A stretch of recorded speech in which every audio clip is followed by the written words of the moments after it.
ఏదొచ్చినా ఒకే విధంగా నువ్వు దాన్ని తీర్చుకోవాలి అని చెప్పడమే ఈ యొక్క శత్రుజుల యొక్క విధానంగా మనకు భగవంతుడు కొత్త నూతన సంవత్సరంలో మనకు చెప్పడమే దాని యొక్క విధానం.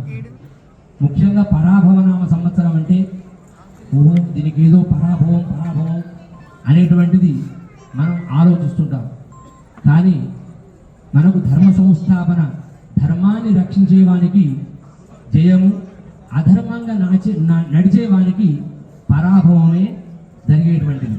ఏంటి అంటే మన శరీరంలో అహంకారము, మదము, మాత్సర్యము, కామము, క్రోధము, లోభము ఇలాంటి వాటిని మనం ఉండకుండా ఎప్పుడు కూడా భగవంతుని యందు విశ్వాసంగా, వినయము, విధేయత, సంస్కారము, మంచి జ్ఞానము, పెద్దవారి యందు ఆప్యాయత ఇలాంటి వాటిని కూడుకున్నటువంటి వాటికి ధర్మంగా జయం చేకూరుతుంది.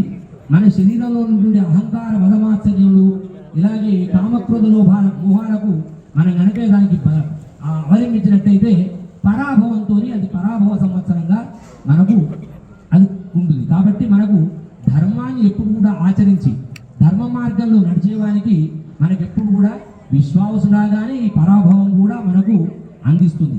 ముఖ్యంగా దీనికి భగవంతుని యొక్క అనుగ్రహం, ఆదిత్యాది గ్రహములు అన్నీ కూడా మనకు గెలుపునకు సాటిసాతి వస్తుంది.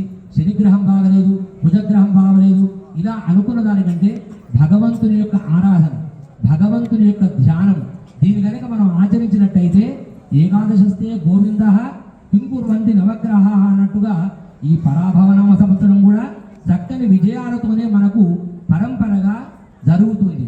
ఈ పరాభవనామ సంవత్సరం కూడా అన్ని గ్రహాలు కూడా భగవంతుని యొక్క అధీనంలో ఉండి మనకు విజయాలను చేకూర్చి మనకు మంచి ఆరోగ్యాన్ని, అనుకున్నటువంటి కోరికలను కూడా తీర్చేటువంటి విధంగానే ఈ పరాభవనామ సంవత్సరం మనకు జరుగుతుంది. మనకు ఈ